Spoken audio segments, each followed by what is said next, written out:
late notice, and yeah, very much appreciate the staff support. Housekeeping, I think we don't have public, so we're all aware of the housekeeping. And we didn't actually do a karakia at the beginning of our council only time,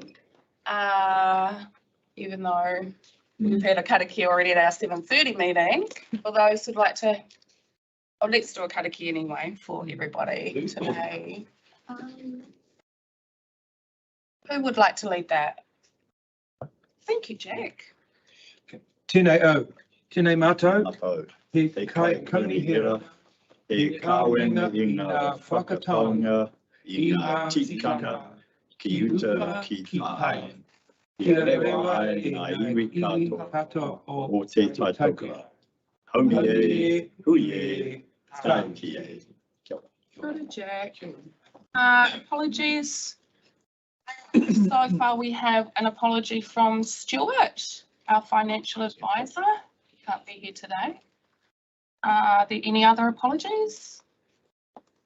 Would someone like to move our apologies? Yep. Rick, seconded by John. All in favour say aye. Aye. Carried. Declarations of interest. Councillors may declare any conflicts of interest through the agenda. All right, so minutes of the last meeting. Would anybody like to move the receipt of the minutes? Peter Lucas, seconded by Happy to move them. John. Aloha mai. Any discussion?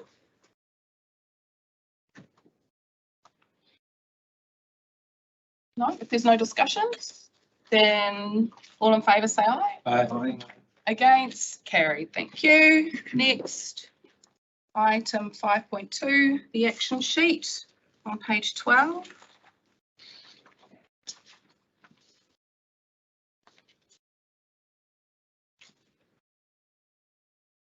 Happy to move. Marty will move. I'll second. Any discussion? There's only one action. It's fine. All in favour say aye. Aye. Against, carried. Next item, into the financials, 6.1 on page 14. Yep. Moved by Rick, seconded by Jack and Simon. Simon, would you like to discuss this briefly? Thank you. Kia ora. Morning, everybody. Just an update on the April performance of our managed funds. Good month, $819,000 worth of gains in the month of April. The result of that is that our year-to-date gains are within $200,000 of our budgeted gains for the same period, so it's pretty pleasing when you think about the volatility in the financial markets that are out there at the moment. The strategy of recapitalising or reinvesting all those gains, we're still doing that for the long-term fund. So after we take the gains into consideration, all the reinvestments, the bottom line, so the summary operating table, the bottom line variance, which is 1398 in your agenda paper, will move to 1.55 million. So it moves by 152k. Thank you. Any discussion? Rick? Oh, look, I just thanks Simon, and I'm sorry Bruce is not here. Pass on that good news anyway so far. But I do say that I do speak to Jonathan Erickson, our financial advisor, and Pity Stewart's away today. But just for a general comment on funds, and today he did say that it's business as usual. There's still a lot of volatility, but private equity has done well in the last month. So he's very happy with how we're going and supporting council. So thanks for that. Thanks, Rick. Anybody else? Jack? Just a wee question, probably for Don rather than Simon. It's about the grants and subsidies income. We're about $1.145 million shy on the budgeted subsidies, wild rides, predator free and carry buyback, and they're all due to timing. Are you confident that that money will come in on time? Or be able to be carried forward? We're not going to lose it.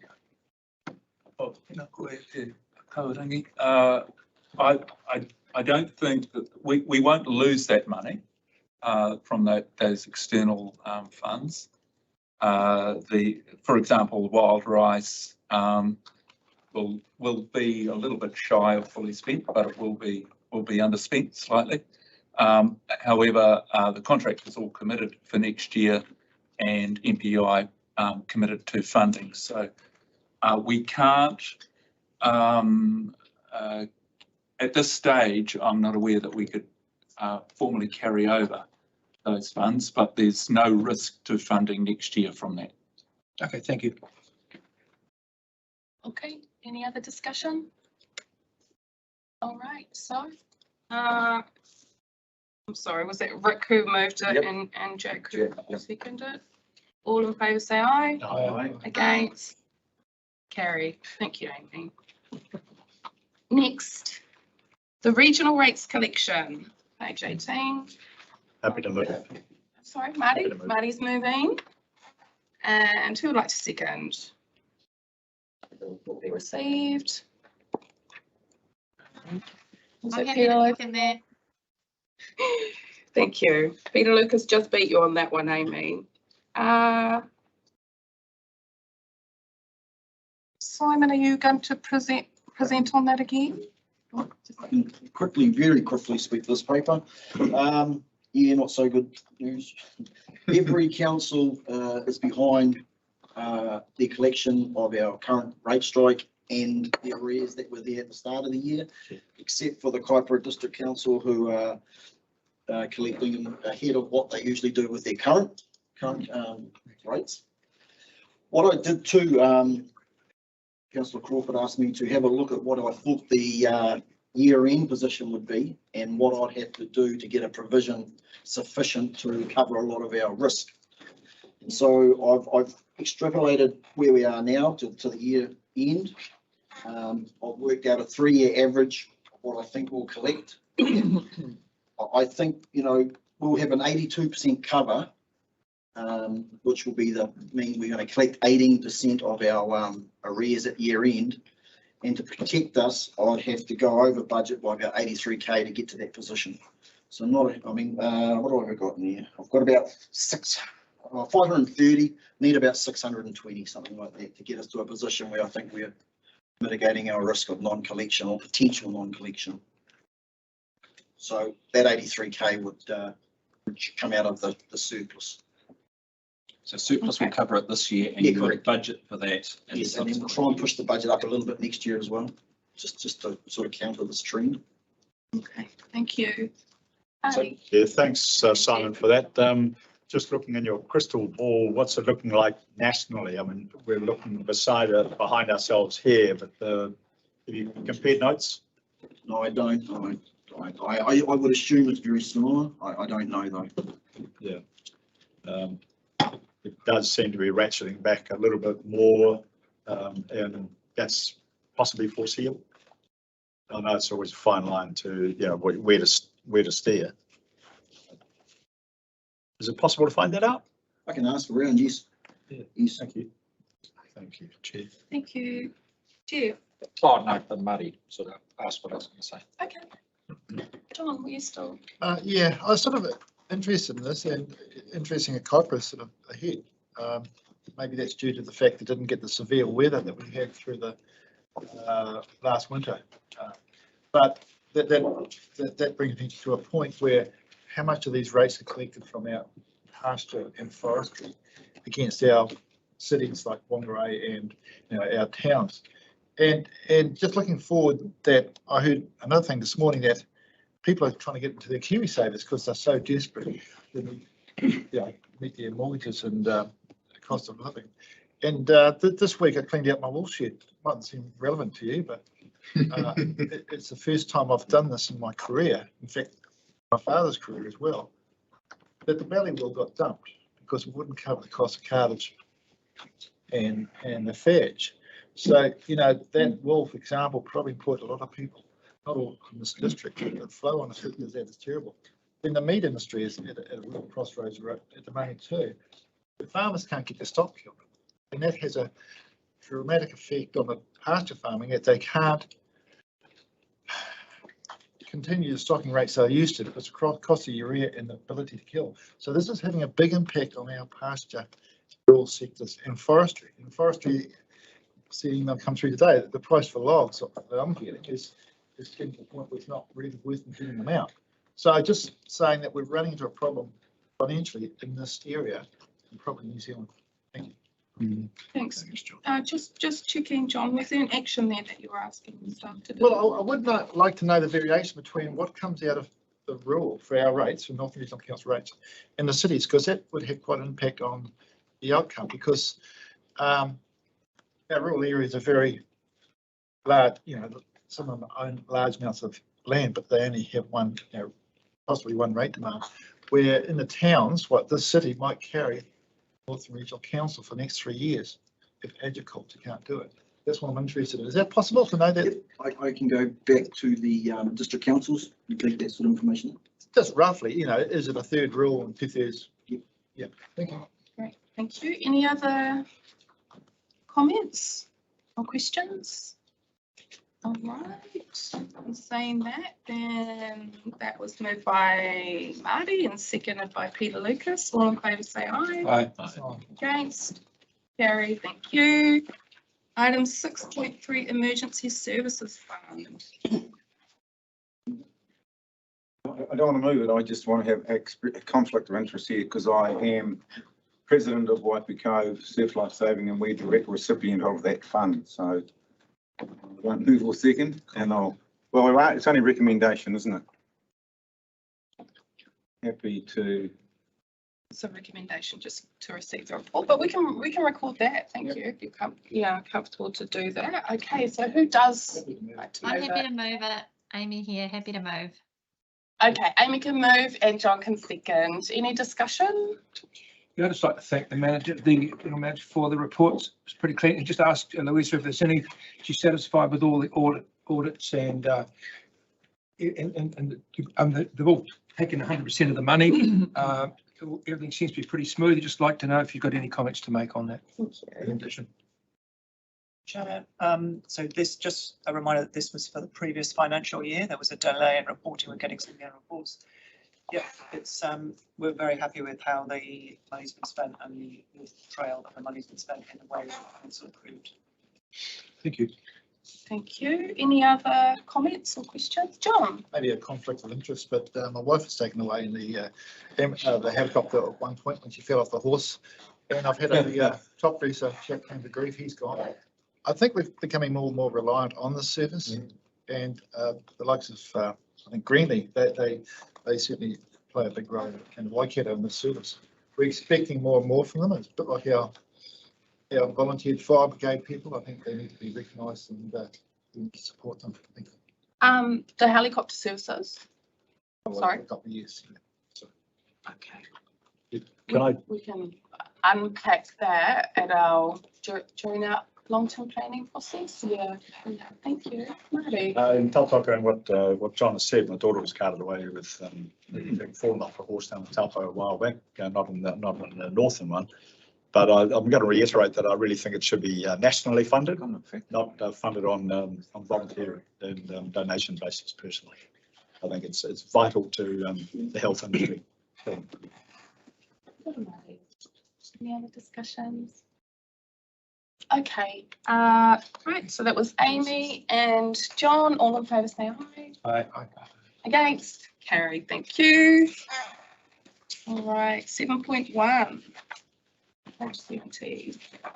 Page 17, yeah. I'm happy to move, Chair. I'll second. By Jack, seconded by Rick.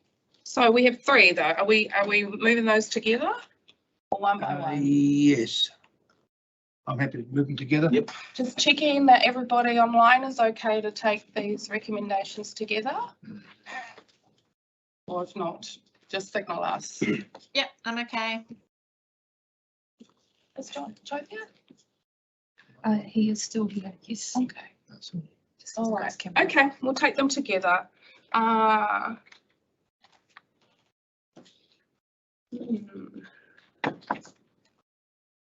Simon.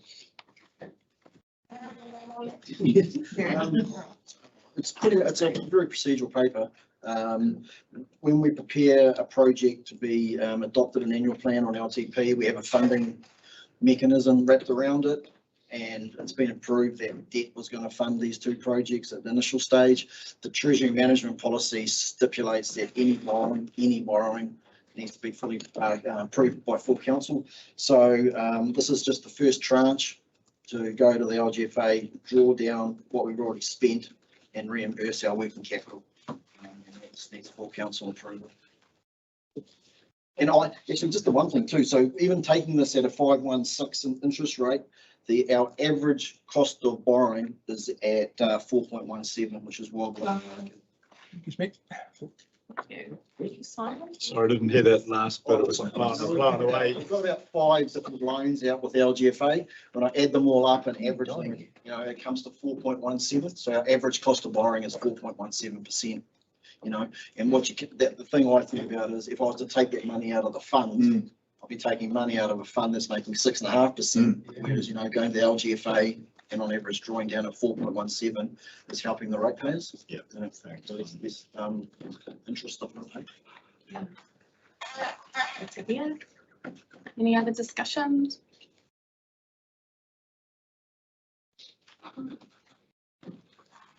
Sorry, We've just got to go option 1 or 2. so What we- say that again, please, Jeff. Don't we just have to agree with option 1 or 2? Is that what he's asking for? Option 1 is the staff recommendation, and resolutions 2 and 3 implement option 1. Yep. Okay. So it's moved by councillor Floor and seconded by councillor Stone. Okay. Yep. Right. All in favour, say aye. Aye. Against. Thank you for those online. Carried. Thank you, Simon. 7.2, Local Government New Zealand Conference. Now, It's greedy, but I'm happy to move. Marty. All four. Mate, are we altering number 4 to put in Joe? That's all. Oh, trust, yeah. It's Yes. number 4? No, is it number 4? Yeah, it's Yeah. recommendation 4, through you, Madam Chair, we Sorry. agreed that it would It's be a option 2. valuable experience for councillor Joe to attend. Happy to add. In addition, Yeah, to add in councillor Carr. So that would affect recommendations 2 and 4. Yes, thank you. It needn't change 4 unless neither of the chair nor Rick. So sorry, it was just that they suggested recommendation 4, so it's just recommendation 2. It is, yeah. Okay. Yeah. All right, with that as the mover, Marty, Yes. and Rick, you seconded it. Yes. Without, if there's no further discussion. I will just say that I do think it's valuable for all councillors to try and go once in their term. And I think we have a sort of policy. Didn't we have a discussion in council that we were going to try and go once in a term, each councillor, in a 3-year term? So I recommend you do it. And although it doesn't mention it here, I fully recommend that you go to the regional sector tour previously as well. That is where you meet your fellow regional councillors. So I believe it's well worth attending. So please make an effort to go in the next 2 years, councillors. Thank you, Rick. Any other discussion? Bye-bye. Sorry. We did have a discussion around cost, so I think it would be transparent to if we just know the cost of attendance, of attending the conference. $1,605 to attend. That's that per person? Correct. So it's over and above that would be accommodation. And you've got accommodation and travel. So probably another 1,600. Again, seems expensive, well worth it. I believe it is. I've been twice in the past 7 years and it's very valuable to attend these. Thank you. And last night in zone 1, we had our remits moved through as well, and the AGM's also the time that we had to lobby or advocate for those changes. Apply, any other discussion? All right, moved by Marty, seconded by Rick. All in favour say aye. Aye. Against? Carried. Sorry, I should wait a second. Next is 7.3, feedback submission policy. Page 79. We have 2 recommendations here. Do we have a mover? Thank you, John. And seconder. Yeah, I'll second that. Thank you, Jack.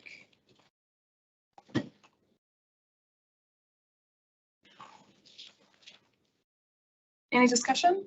Yeah, can I just ask for the rationale, just to be explained here, because I do have a question or perhaps a comment to make as to why it's been changed to feedback, like the word feedback, because it's word meant a lot. Kyla.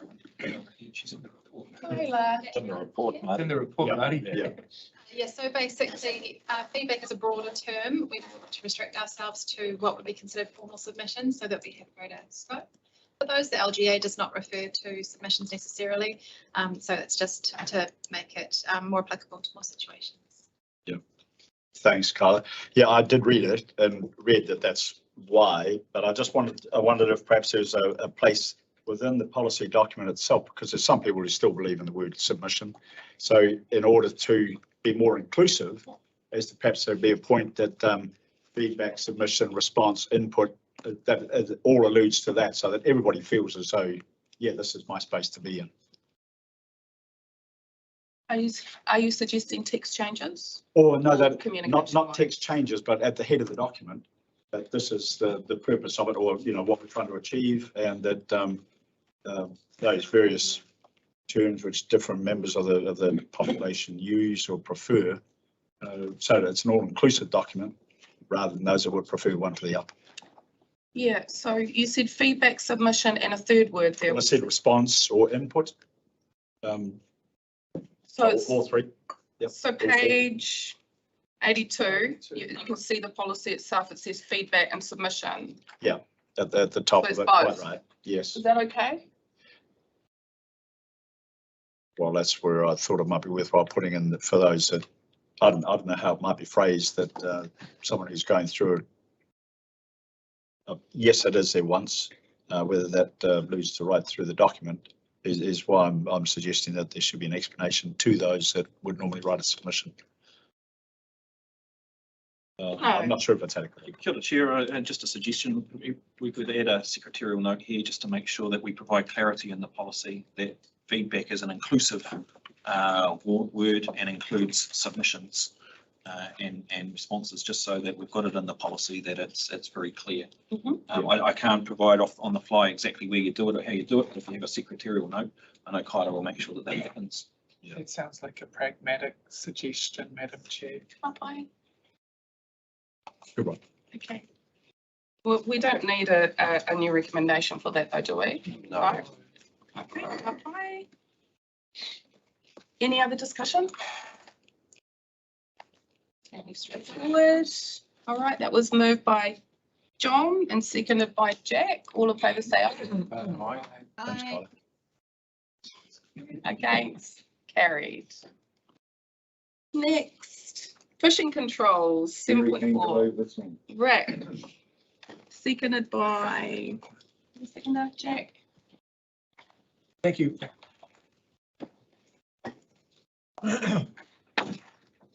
Really open for discussion. Yeah. Okay. I disagree about the funding should come from NRC. I think it's just another burden that the ratepayers will have to take on and won't be able to get rid of. I think these other funding options, and actually has raised it with gone before, I believe, a tourist tax in the Bay of Islands through the fullers and the people that make their money out of the Bay of Islands. Is another source of funding. We haven't looked at all our other options. The main one will be hard to police, will be mihi because it's a bit isolated versus the Bay of Islands where a lot of boat traffic will be. But I think these needs to be nutted out first. I think there is a lot of other money around that will come with marine reserves that we haven't tapped into yet. And I don't agree that this should be a regional council funding. So I'm going to ask the staff to respond. As we, we've been directed by, this was through the regional plan process, and we have a judgment, directing us to do that. And Option 2. yeah, option 2 in terms of improving the source of funding. Yeah. You're disagreeing with that one? Well, I would say we should be looking at option 2 instead of 1. Jono. Got it, Chair. Thank you, councillor Crawford. Option 1, if I can just summarise option 1. So these are RMA provisions that have come down through the court, and the court will say that it's regional council role to implement the RMA plan. It's quite clear. There are always options though as to how you fund things. What the paper in option 1 is saying at the moment is because there's an immediate need, as in the provisions are there, and our communities are expecting us to be able to actively engage and implement these provisions over time, we're suggesting using the salary savings from this year as your initial ability to be able to support these provisions and the engagement with the community and mana whenua. The paper then says, as a part of your LTP process, consider what your other funding sources are. Rates is only one of those funding sources. There are a whole bunch of other funding sources. I would just though round out on the proposal around taxing tourism industry. That's something that regional councils across the board have looked at in the past, and there's a lot of legal advice out there, I can go and find it, that we aren't able to set taxes. It's not something that councils have the ability to tax sectors or industries. And that's been a council gripe and challenge with the Crown for many years, is that our funding sources are very limited. You've only given us a very small set of tools that we can use, and unfortunately rates is one of our primary ones.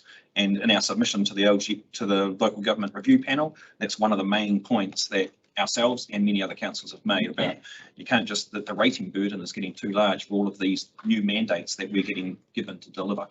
And the panel's review is due out in October, and one of the key parts of the review panel's recommendations is around what alternative funding mechanisms might be available for local government going forward.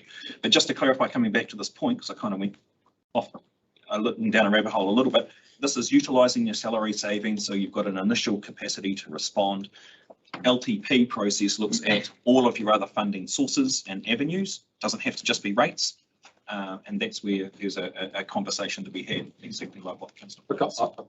I'm not against it, but I just, like Don sent a very good report about alternative funding options with cooperatives.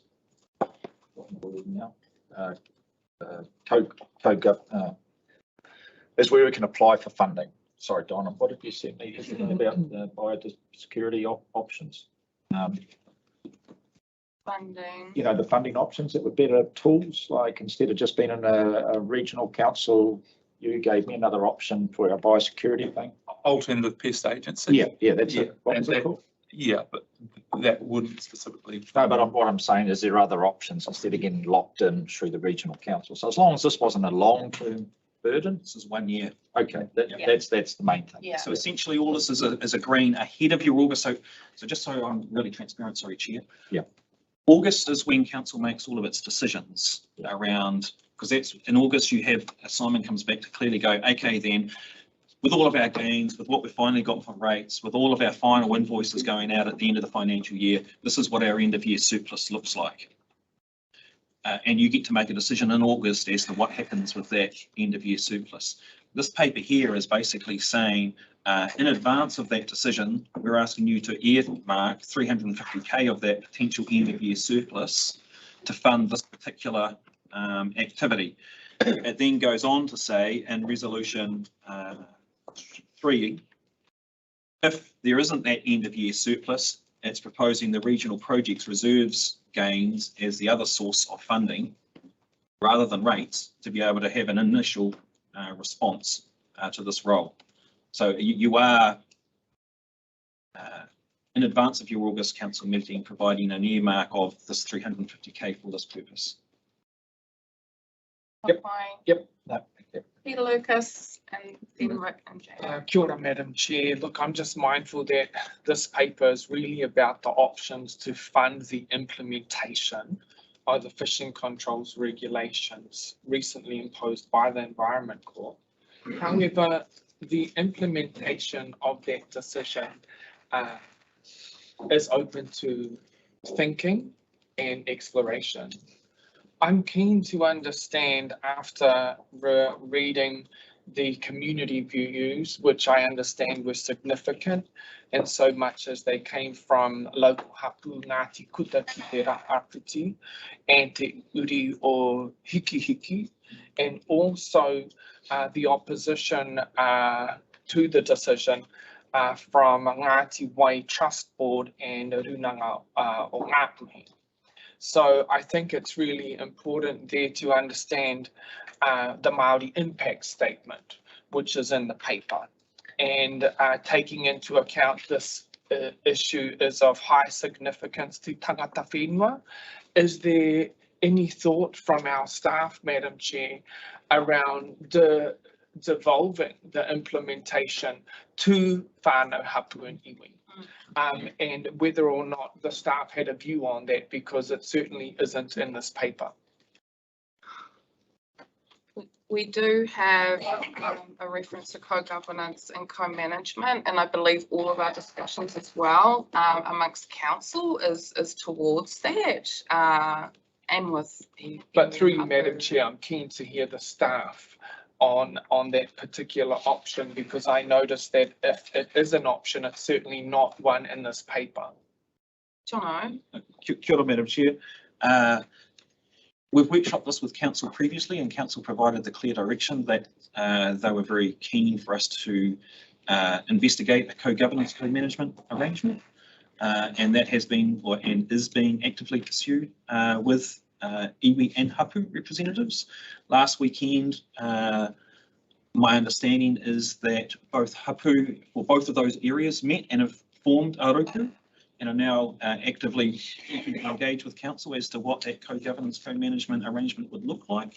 We have referenced, and maybe not significantly enough, but in the financial implementation regarding implementation issues, it is intended that a co-governance, co-management delivery framework will be actively explored with iwi and hapu. That's on page 88. Yeah, I can see it. I guess acknowledging this paper was purely around the funding so that we were able to then continue that korero. There will be, and Don, I don't know when we're coming back to a council workshop to provide a more fuller update on how that korero is progressing, but it is intended over the next 2 to 3 weeks to come back and update governance of how that korero is progressing. But that is definitely the intention and the direction of travel. And the direction of travel that I'm particularly interested in is whether or not the Section 33 discussion that has evolved in previous workshops would perhaps be a valuable platform to explore the co-governance and co-management, because that type of co-governance and co-management would give some teeth to the arrangement, and that's where I'm coming from. But I'll just leave it there. Kia ora tātou. That will be one of the options, I believe. There are several, there are numerous options that you can implement co-governance and co-management. Sometimes it can just be a contract too. But understanding that iwi and hapu have called for Section 33 transfer of powers for so long. Also have been in discussions with the Minister and Te Arawhiti for them to help us to work through these models. Also had discussions with the Minister of Conservation. These are channels too that we can also seek co-funding to implement it. We know that, I won't labour that, sorry. So I know that. And just in closing, Madam Chair, I just think this is the perfect opportunity for us to really look at how we can work on the ground, boots on the ground, closely with those people that are most, I guess, every day associated with what needs to happen. They are, yes, because we know these hapu particularly are on the water, in the water. Yep. Yes, sorry, Rick and Jack. So, look, I hate to hark back to 2016, but this is when I first got into council and we created, and I chaired the working party. I can't even remember the name. Marine Management Working Party. Marine Councillor. Management Working Party.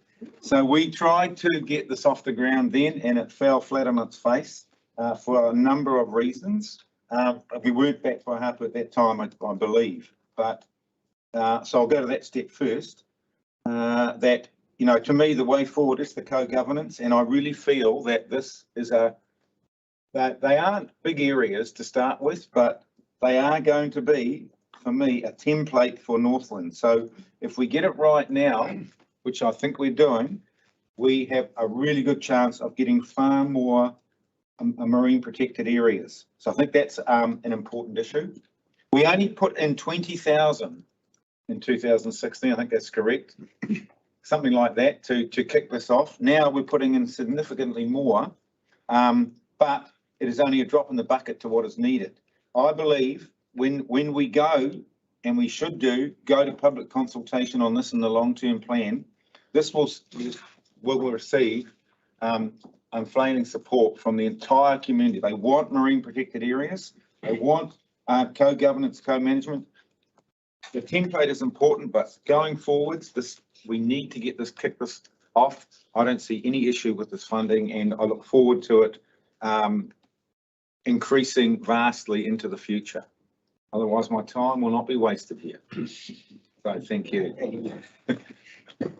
And my issue, Madam Chair, is certainly not the financial realities of needing to resource roles. My comments, I refer back to affirmative action and employment for whānau, hapu and iwi and Māori people. And if we look at the diversity of our staff and we look at our approach to recruitment, it is clear to see that in this paper we're talking about 2 roles. But if we were to really breathe some life into this vision for co-governance and even partnering, we wouldn't be populating these roles without first seeking out a strategic discussion and decision made in partnership with those people that come from that place. And that's my point. Jack. Thank you, Madam Chair. Look, I'd like to speak in favour of all of Councillor Jones's comments, and just to reassure him that we gave this very matter a full hearing at the Biosecurity and Biodiversity Working Party. And it shows you the benefits of having tangata whenua members on your working parties, because that was raised and discussed, and we had a unanimous view that lots of moving parts here. First of all, this was a victory for hapu and the Environment Court. It's their victory, not ours. You know, their victory. So they need to be part of the future management. Now we understand the co-management. This is our opportunity to do something really special, and we all acknowledge that. And now Don was given that message to go forward. So one of the first things they're going to employ is the engagement manager person, the person that's going to have to pull all this together to do all that consultation with each individual hapu, because they're not always going to want the same things. Some may want to be intimately involved, some may, I don't know, they might want to be employed. We don't know. That's what the engagement's about. It's about finding what they want. Also, it's a great opportunity for tangata whenua at all levels here. So, yeah, just to reassure you that that was the intention of the working party. So, yep, all good. Also, I'd like to support, and on the related matter, was Jeff's comment about how we fund it. Look, as this person that's second of this, I couldn't possibly countenance option 2, because there's no way we could make this work without extra funding. I believe that the option 1 is taking the source from the basically the use of the fund, the salary unspent is the appropriate way to go. The report might have actually given us another option of discussing further funding options, but I guess it's all there in the further down on page 88 somewhere about the funding options, and I believe if you read every word of that report, you'll come to the conclusion that option 1 is the only one. And just to reassure Jeff that this is just for year 1 and that we have to go back and look at other options, including your very, very sensible option of other funding options for the future. Thank you. Thank you. And just in response to that, Madam Chair, I think that any roles like the ones being described in this paper would need to be populated by people that have a specific skill set, attributes and characteristics that are closely associated with the needs that the whānau hapu and iwi have described in the lead up to this decision. And what I refer back to is affirmative action in recruitment, because I've yet to see that. Kia ora. Kia ora. It's good direction for the staff. And this morning at the ministerial breakfast, I also briefly spoke with the chair of Ngāti Wai. And, you know, the feeling amongst Ngāti Wai and Ngāti Kutupatukeha now that the Kalupa has been found, they're very concerned. They're deeply concerned. And so to be able to build relationships with them and move forward is essential. Any other comments from councillors? I'd like to go with option 1. Thank you, Chair. All right.